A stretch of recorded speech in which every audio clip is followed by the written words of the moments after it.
sunshine tomorrow. We're going to see the 80s. And then the next day, higher than that. A full look at that 5 or 6 forecast right now.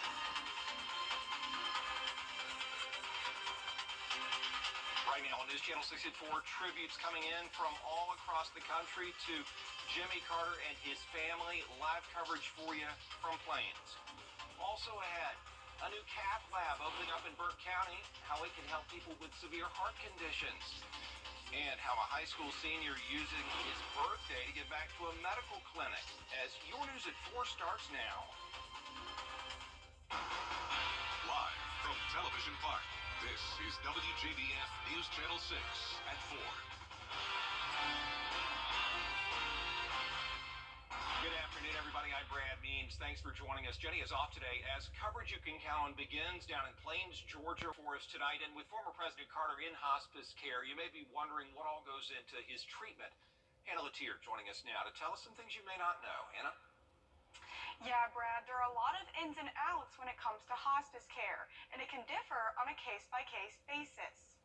The ultimate goal is that the patient is as comfortable and as well taken care of as possible, and to take some of the stress and worry off of family members.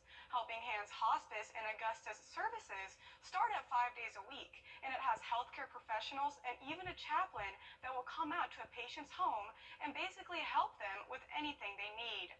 And they want you to know that just because someone is in hospice care, it doesn't always mean they're on their last leg. Sometimes there's a stigma of thinking of hospice that somebody's about to pass. We don't rush anybody to pass. There's people who do graduate. So there's sometimes that someone go on service with us and then they get better, and then we can release them, and that's our goal. If you think that the time is coming for a loved one to receive hospice care, Devon says it's important to do it sooner rather than later. Brad?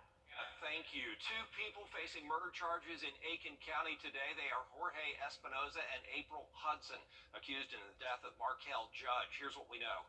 This happened yesterday afternoon. Investigators say somebody pulled up next to the car the Judge was in and started shooting. He got hit and was pronounced dead at the hospital. A man in jail today in Richmond County accused of killing his stepfather. Police say 79-year-old Clarence Flanagan was found dead in a home on Madison Lane on Sunday. He was beaten and had been stabbed. His stepson, 38-year-old Marcus Banks, is charged with murder. Now, deputies say Banks told them a body was in the home and he wanted it removed. The Richmond County coroner and the sheriff's office still investigating this one. As we take a first check of our weather. At about 60, but notice we're into the low 80s coming up for tomorrow afternoon. It will be delightful. And we'll be pushing near record territories for Wednesday and Thursday. We'll talk more about that in full detail with your forecast in just a few minutes. Brad? All right, thanks a lot, Tim.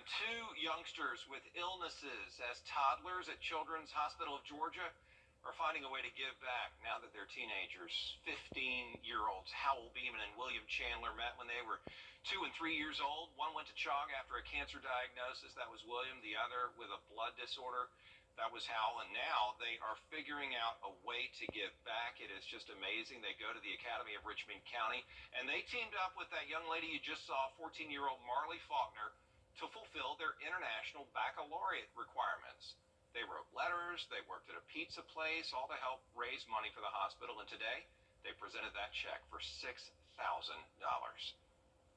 fighting it, that things definitely get better, if you just make sure that you keep your spirits up, and, a lot of people are behind you, and are hoping that you make it out.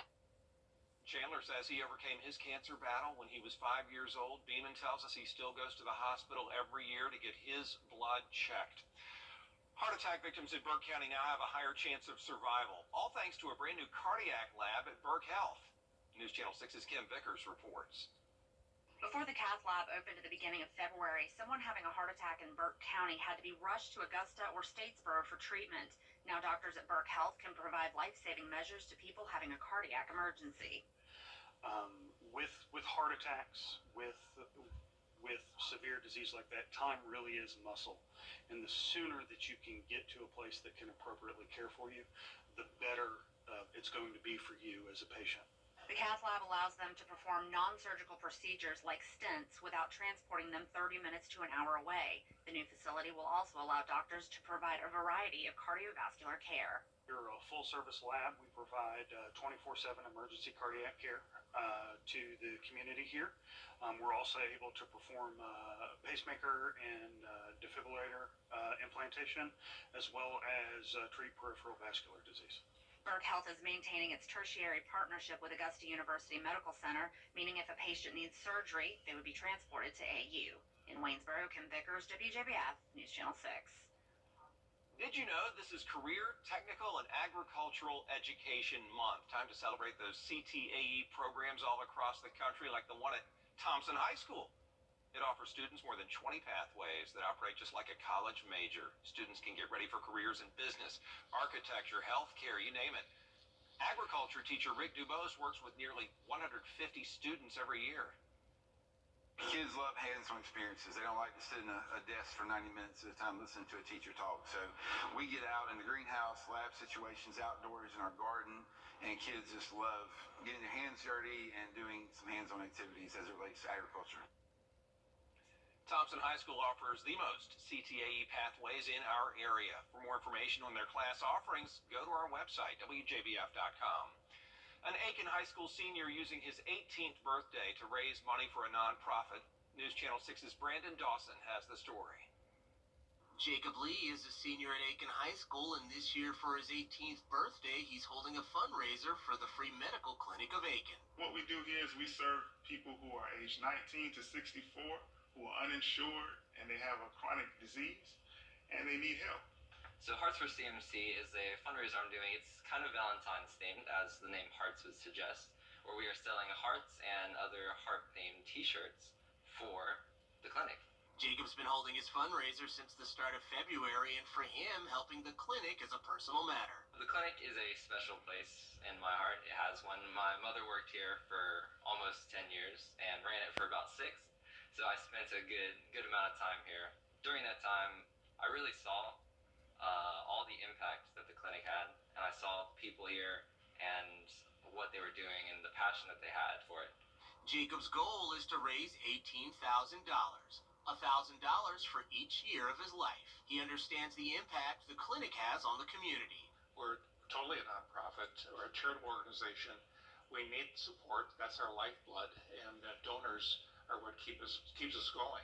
We take care of people in Aiken County, mostly the working poor, actually, that have health problems, usually diabetes, high blood pressure, things like that, and treat them and actually help them go forward, not only with good health, but possibly a better life. So the biggest thing is to raise awareness, because this clinic is doing so much good, and access to quality healthcare is a problem that's bigger than just our community. Jacob's fundraiser will continue until his birthday on February 25th. He's donated the funds he's already raised to the clinic. The folks at the Free Medical Clinic of Aiken are thankful for everything he's doing. This is what we need more of in our community. Our clinic is one that I like to say is invisible in plain sight. But what he's doing is helping us to raise awareness of this clinic so that more people can hopefully join him. Jacob's mother is excited about the young man Jacob is becoming. This clinic has a special place in my heart, and I am so proud to know that my kids, Jacob, I have another son who's also involved with the clinic, but that my kids picked up on that, and it also has a special place in their heart. Brandon Dawson, WJBF News Channel 6. Coming up, the latest on that toxic train derailment in Ohio as the state and federal government try to help. Stay with us. 5330. Nice. Welcome back, everybody. The EPA and the governor of Ohio reaching out to people in East Palestine, Ohio, as a health clinic opens up for people who live there. All of this after that train derailment that released chemicals into the air and the Ohio River. Here's Rena Roy. People in East Palestine, Ohio, taking their concerns right to the top. There's so much uncertainty about it, and that really gets to me emotionally. We need to feel that we're safe. Caroline Brown speaking with the governor of Ohio and the EPA administrator in her kitchen, asking a question that's been on the minds of many after complaints of skin, eye, and throat irritation. So it's safe to drink the water. Water's safe. Because I haven't even brushed my teeth with it. No. In an attempt to provide some reassurance, officials sipping water from her tap, saying tests have proven it's okay to drink and that the air is also safe. We know things are right now, and we just need to make sure that in the future they're all right. A long road to recovery that's only just begun, more than 2 weeks after the fiery train crash that spread toxic chemicals. The Biden administration calling for new regulations, including increased inspections on routes trains use to transport toxic chemicals. We're pushing forward a 3-part drive on rail safety. Things that we're doing at the Department of Transportation to raise the bar, things that we need help from Congress to do in order to hold rail companies accountable, and things that this industry needs to do differently. The EPA ordering the train company Norfolk Southern to conduct all necessary actions associated with the derailment. The company's CEO vowing to do what it takes to make things right, including paying for the cleanup and putting $1 million into a recovery fund for residents. A health clinic opened to the public on Tuesday where people can ask experts their medical questions. It's staffed with members of the Ohio Department of Health, the CDC, and HHS. Rena Roy, ABC News, New York. Coming up, another look at the forecast with Tim. He'll have the rain